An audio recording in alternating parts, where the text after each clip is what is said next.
Good morning, class 12th. I'm Ayushi Gaur from Galaxian International School, and today we're gonna start a new topic from chemical kinetics, that is integrated rate equation. तो इसमें यहाँ पर हम क्या करते हैं, इसमें कौन सी इक्वेशन हम निकालते हैं। जब अब इससे पहले जो हम लोगों ने एक इक्वेशन और निकाली थी, ठीक है, जो कि आपके हम लोग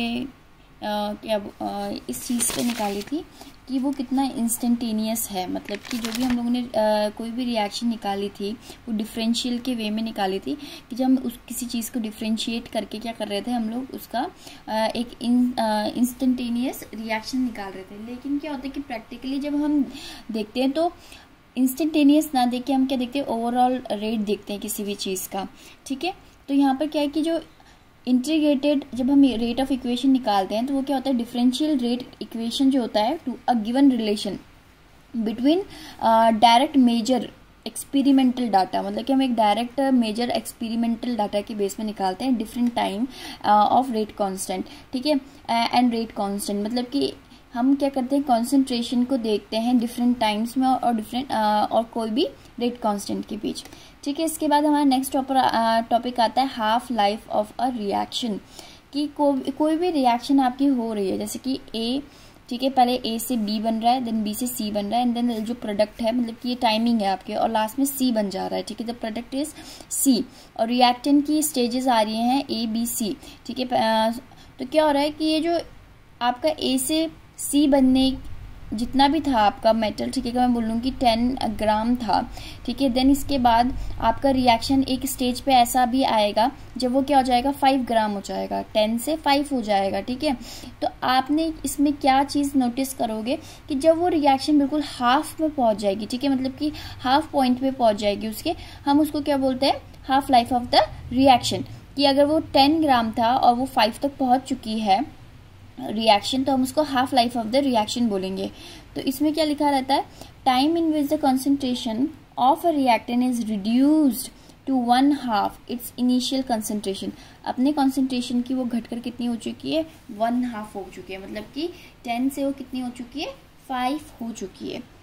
अब हम इसको डिनोट कैसे करते हैं, अब हम इसको डिनोट करते हैं बाय T½ कि टोटल जो टाइम है आपका उसके हाफ से। And as you all know कि टाइम क्या होता है, मतलब कि एक टाइम है, अगर मैं बोलूँ कि 1 मिनट आपका टाइम है, ठीक है, किसी भी रिएक्शन का, तो जब टाइम कितना होगा, 30 सेकेंड्स होगा, तो वो उस समय हम उस टाइम को क्या बोलेंगे, half life of the reaction कहेंगे, ओके। तो इसके बाद आपको मैंने एक चीज़ घर से पढ़ने के लिए बोला था, दैट इज आपका first order, zero order, first order and second order reaction. तो अगर आपने वो चीज़ पढ़ा होगा तो उससे रिलेटेड आपका एक नेक्स्ट टॉपिक है, that is pseudo first order reaction. तो स्यूडो फर्स्ट ऑर्डर रिएक्शन क्या होती है, तो ये उस तरीके की रिएक्शंस होती है, मतलब कि क्या होती है, ये एक्चुअली होती क्या है, ये सेकेंड ऑर्डर रिएक्शंस होती है, यहाँ पर लिखा है सेकेंड ऑर्डर रिएक्शन होती है, बट हम इसको क्या कराते हैं, हम इसको इस तरीके से करवाते हैं जिस तरीके से ये क्या बिहेव करेगी, फर्स्ट ऑर्डर रिएक्शन की तरह बिहेव करना स्टार्ट हो जाएगी, ओके, बाय ऑल्टरिंग कंडीशंस, ठीक है। हम क्या कर रहे हैं, कंडीशंस में ऑल्टर कर रहे हैं, ठीक है, कभी टेम्परेचर बढ़ा दे रहे हैं, कभी घटा दे रहे हैं, कभी क्या कर रहे हैं, कभी एक कंसंट्रेशन, ठीक है, अगर जैसे दो चीज़ों से मिलकर ए एंड बी की जो आपकी कंसंट्रेशन है उसको इंक्रीज या डिक्रीज कर रहे हैं, कभी हम ए की कंसंट्रेशन को क्या कर दे रहे हैं, बहुत ज़्यादा इंक्रीज कर दे रहे हैं किसी भी सॉल्यूशन में। तो इस तरीके से क्या कर रहे हैं हम लोग अपनी मर्जी से, मतलब कि एक ऑल्टरिंग कंडीशंस लेके, आर्टिफिशियल कंडीशंस क्रिएट करके जो आपकी सेकेंड ऑर्डर रिएक्शन होता है, हम उसको किस तरीके से बिहेव कराते हैं, वो फर्स्ट ऑर्डर रिएक्शन के तरीके से क्या लगती है हमको बिहेव करते हुए दिखती हैं। तो इसके बाद क्या होता है, like one reacting material is present in a great excess or is maintained at a concentration component with the other substance, ठीक है। वही जो चीज़ मैंने बोली कि अगर हम किसी भी ए और बी से अगर कोई भी प्रोडक्ट बन रहा है तो मैं ए की कंसंट्रेशन को क्या कर रही हूँ, बहुत ज़्यादा इंक्रीज कर दे रही हूँ, ठीक है। जैसे कि हम इसमें एक एग्जाम्पल ले सकते हैं,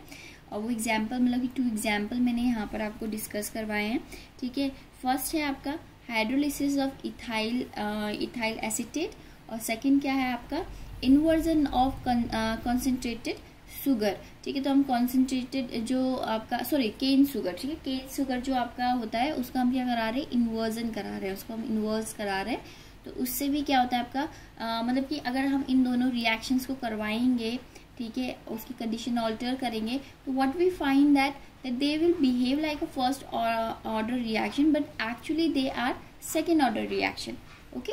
देन इसके बाद क्या होता है, अब आपके एक कुछ चीज़ आती है, ठीक है, रेट ऑफ जो आपका रिएक्शन है वो किन किन फैक्टर पे क्या करता है, डिपेंड करता है। इससे पहले भी हम लोगों ने पढ़ा था, लेकिन अब हम लोग क्या देंगे, थ्योरी देंगे। तो फर्स्ट जो थ्योरी है आपकी वो क्या है, उसको हम बोल रहे हैं यहाँ पर कोलिजन थ्योरी, कि जब दो चीज़ें कोलाइड करती हैं, ठीक है, मतलब कि कोई भी रिएक्शन क्या होती है, जैसे कि मान लीजिए यहाँ पर 2 मोटर बाइक्स है, जब वो कोलाइड करेंगे एक दूसरे से, तब क्या होगा, उनके बीच में एक रिएक्शन होगी, जिसके कारण क्या होगा, वहाँ पर मतलब कि एक्सीडेंट हो जाएगा या समथिंग कुछ हार्म हो जाएगा, व्हाटएवर, हम उस रिएक्शन को उस तरीके से कराते हैं। तो ये किन्होंने बनाया था, ये डेवलप किया था मैक्स स्टॉर्ट ने एंड विलियम लुइस ने, ठीक है। इस चीज़ को मतलब कि इन लोगों ने एक्सप्लेन किया था कि किसी भी रेट ऑफ रिएक्शन में कोलिजन जो थ्योरी होती है, मतलब दो मॉलिक्यूलर लेवल की अगर मैं बात करूँ, तो जो दो मॉलिक्यूल की कोलिजन पावर होती है वो क्या करती है आपकी, वो बहुत इंपॉर्टेंट रोल प्ले करती है।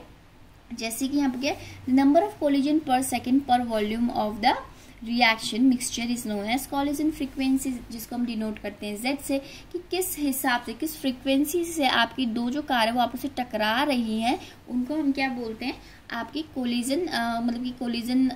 थ्योरी आपकी बोली जाती है। मतलब A और B से अगर प्रोडक्ट बन रहा है तो rate of reaction can be express, किस तरीके से रिएक्शन बनेगा हमारा, कि जो रेट है वो क्या है, ZAB, ठीक है, जो Z है आपका क्या है, कोलिजन फ्रीक्वेंसी किसकी, A और B की आपस में टकरा रहे, और दिस इज द आपका EIRT, ठीक है, जो उसका रेट है। इतना समझ में आ गया। तो कोलिजन थ्योरी के बाद हम लोगों ने एक और चीज़ यहाँ पर हमको पता लगती है कि जो कोलिजन आपकी थ्योरी है, ठीक है, इन विच क्या हो रहा है, molecules collide with sufficient kinetic energy, जो एक सफिशिएंट काइनेटिक एनर्जी के साथ क्या हो रहा है, वो मॉलिक्यूल आपस में कोलाइड कर रहे हैं, जिसको हम क्या बोलते हैं, थ्रेशोल्ड एनर्जी बोलते हैं। एंड प्रॉपर उसका ओरिएंटेशन भी बहुत ज़्यादा इंपॉर्टेंट होता है, सो एज टू फैसिलिटेट, ठीक है, breaking of bond and reacting species and formation of new bond to form product and are called effective collision. एक इफेक्टिव कोलिजन होना बहुत इंपॉर्टेंट होता है किसी भी चीज़ के लिए। अगर दो आपकी बाइक जा रही है, वो एक दूसरे से इधर को चली गई, ओरिएंटेशन चेंज हो गया, वो साइड से स्लाइड होकर चली गई, या फिर इस तरीके से आपका कुछ हो गया कि वो आपस में इतनी जोर से न टकरा पाई, तो उससे क्या होगा, आपका उससे एक कंडीशन क्रिएट होती है आपकी, जिसके कारण क्या होगा, आपका कोलिजन नहीं हो पाएगा या फिर रिएक्शन नहीं हो पाएगी। तो एक सर्टेन स्पीड के साथ कोलाइड होना चाहिए, एक सर्टेन फ्रीक्वेंसी के साथ कोलाइड होना चाहिए। आपके मॉलिक्यूल्स, उनकी स्पीड मैटर करती है, उनकी फ्रीक्वेंसी भी मैटर करती है, एंड उसमें क्या मैटर करता है, और आपका उसमें एक ऐसी चीज़ भी मैटर करती है, जिसे हम ओरिएंटेशन कहते हैं, कि वो एक एप्रोप्रिएट एंगल पे ही उन पे आके क्या करनी चाहिए, कोलाइड करनी चाहिए, जिससे कि क्या होगा, आपका एक इफेक्टिव कोलिजन का फॉर्मेशन हो पाएगा। और इसमें हमने एक एग्जाम्पल लिया है, फॉर्मेशन ऑफ मिथाइल फ्रॉम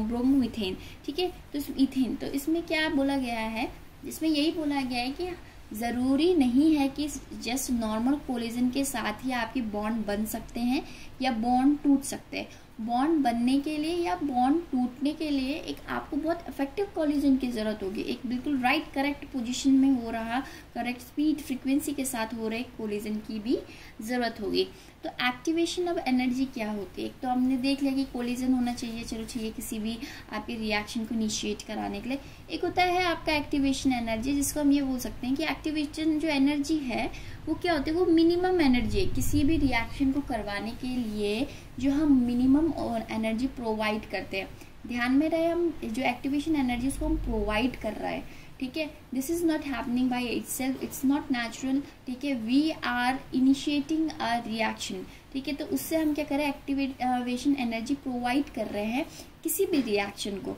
अब हम ऐसा क्यों कर रहे हैं, ठीक है, वाई वी आर मतलब we are in need to initiate a reaction, वो क्या खुद से नहीं हो सकती है, ठीक है, हमको क्यों करवाने की ज़रूरत पड़ रही है, क्योंकि उसका एग्जाम्पल हम यहाँ पर देखते हैं कि एक बॉल है, ठीक है। ये जब यहाँ पर उसके बाद तो क्या हो जाएगा, एक सर्टेन उसमें क्या चाहिए इनिशिएट करने के लिए, एक सर्टेन, हमें ये खुद तो उठ के नहीं जा सकती, हमको यहाँ पर क्या करना पड़ेगा, फोर्स लगाना पड़ेगा। जब वो यहाँ पर चली जाएगी, मतलब कि एक बार इनिशिएट हो जाएगी, तो वो खुद ही गिर के नीचे गिर के क्या जाती है, जो आपकी दूसरी बॉल है जैसे दैट इज टू, वहाँ तक पहुँच सकती है वो खुद। बट स्टार्ट में मतलब कि अभी स्टार्ट कराने के लिए हमको क्या चाहिए, हमको एक फोर्स की ज़रूरत चाहिए, ठीक है, एक फोर्स चाहिए इस बॉल को ऊपर पहुंचाने के लिए। अब आप बोलोगे बट स्टिल वाई, मतलब कि बात इस तरीके से होती है कि कोई भी जो एटम होता है या कोई भी मॉलिक्यूल होता है, वो अपनी